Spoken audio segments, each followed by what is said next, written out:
tell you all about it on this episode.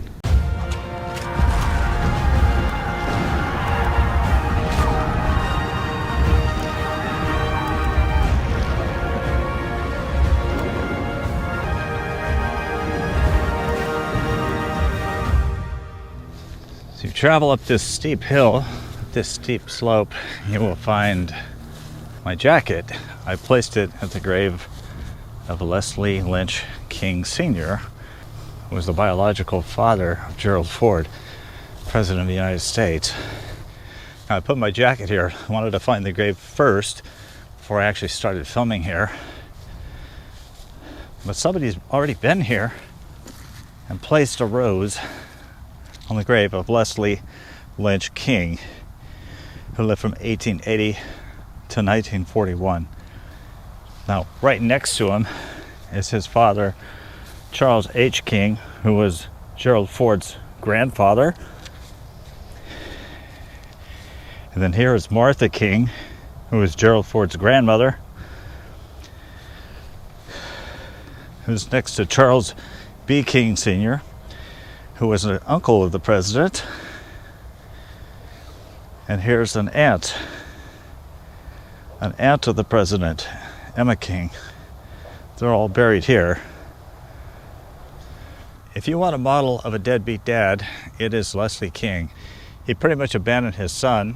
He actually came out here to California. He met Dorothy Gardner, who was a native of Illinois. They got married, and she quickly found out that he was not a rich guy. In fact, he was deeply in debt.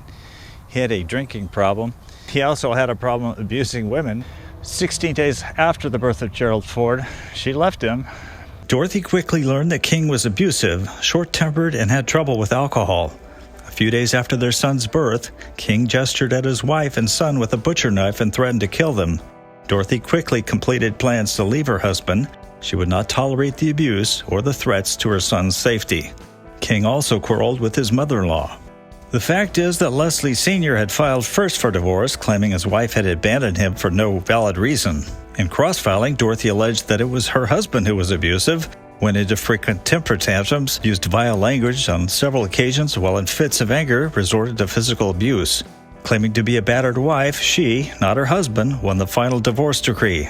But Leslie Sr., not willing to bow to the court's decision relative to the financial judgment imposed upon him, quickly fled the state of Nebraska to Riverton, Wyoming. By changing his legal residence, he evidently intended to avoid paying future child support by getting beyond the jurisdiction of Douglas County in Nebraska. So in about December of 1913, Dorothy received a judgment for some child support for Leslie. He just refused to pay it. So his father, Charles King, stepped in and he paid for the child support for Gerald Ford until he was an adult. She later married a man named Gerald Rudolph Ford.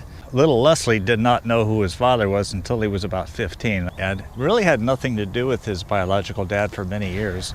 Now, King was born in Chadron, Nebraska. He was the son of the businessman Charles Henry King and Martha King. He attended a military academy in Missouri, and his father had founded several small trading towns in Nebraska and Wyoming along the railroad. He became a banker and was very successful. In 1905, the family moved to Omaha, Nebraska, where his parents commissioned the building of a Victorian house. Charles Henry King was a multimillionaire with his fortune at an estimated $20 million in 1913, the equivalent of about $573 million today. In the fledgling town of Chadron, Nebraska, Charles King was a pioneer merchant who started the C.H. King Mercantile. He eventually owned a string of general stores, lumber yards, banks, freight hauling businesses, and wool trading companies. So in about May of 1908, King and his father and two other gentlemen incorporated the Omaha Wool and Storage Company. It was a business that King would later take over. But King was prone to violence, and in November of 1908, he and his father were indicted for beating one of their employees. King's father later took a primary house in Los Angeles, and since the company's business interests were largely in Wyoming, the younger King became the primary manager, and then he took up residence here in Los Angeles. In his memoirs, former President Ford recounts that memorable and traumatic day when for the first time he met and came to realize that Leslie Sr. was his real father. The young Ford, then 17 and a junior at South High School in Grand Rapids, Michigan, was working at his part-time job as a waiter that noon at the Bill Skogas Dairy Shop. Jerry was stunned when a stranger walked up to him at the counter and announced, "I'm Leslie King, your father." Jerry Ford was in a state of shock, but consented to have lunch with Leslie King, who introduced him to his wife and 4-year-old daughter, Patricia. Ford had never been told that he was adopted, which was a common practice back then, so it was difficult for him to comprehend having a father other than Gerald R. Ford Sr. To add insult to injury, Leslie Sr., who had just received $50,000 from his father's estate, handed his young son $20 and wished him good luck. I think it's pretty doubtful that Gerald Ford ever visited the grave of his biological father. In fact, he called him a carefree, well-to-do man who really didn't give a damn about the hopes and aspirations of his firstborn son. In 1939, King moved from his home in Riverton, Wyoming to Lincoln, Nebraska, where he was arrested for failing to pay alimony, particularly what was due after the death of King's father in 1931. Leslie King Sr. died on February 18, 1941 in Tucson, Arizona. He was buried here in Forest Lawn Memorial Park in Glendale, near his parents. In 1949, his widow, Margaret King, married Roy Mather. I've been wanting to come here for quite some time and see this grave. You probably didn't know that about Gerald Ford and about his early history. Gerald Ford was a well-known man. He helped heal the United States after the painful episode of Watergate. But a lot of you probably didn't know about his early upbringing and the abusive nature of his real dad, his biological dad. Thank God that he had a man come into his life, Gerald Rudolph Ford Sr., who showed him the proper ways of growing up as a man. After 2 years of marriage, Gerald R. Ford legally adopted Leslie Jr. and renamed him Gerald R. Ford Jr. Gerald Sr. proved to be a loving husband and an exceedingly fine father.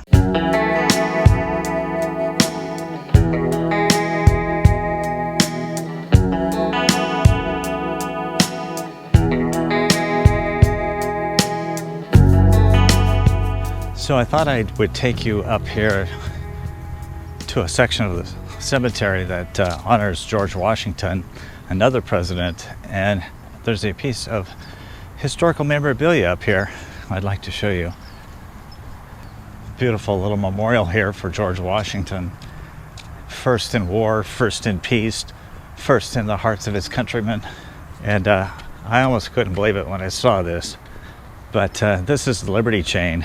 It's part of the chain that stretched across the Hudson River in 1776 to prevent the passage of British ships, which could cut the colonies in two. Danger was imminent. The British had taken New York City at the river's mouth. General Washington ordered the river obstructed below Fort Clinton, 70 miles to the north.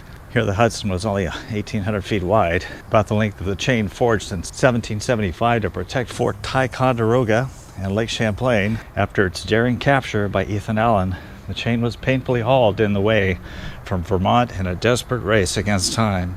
On November 27th, the ponderous obstruction was swung into place. There's the piece of the chain right here. Isn't that crazy? Hauled it all the way to Glendale, California. Massive lengths. They look like they're about 3 feet wide. I'm going to touch some history. That is awesome. Now it's said here at the base of this pedestal, the best statuary likeness ever made of a first president was one of 2 original castings made by John Quincy Adams Ward. The other is at a sub-treasury building in New York, where Washington took his oath of office in 1798. I would love it if you gave us a comment and gave us a thumbs up and recommend this channel to your friends. Thank you so much.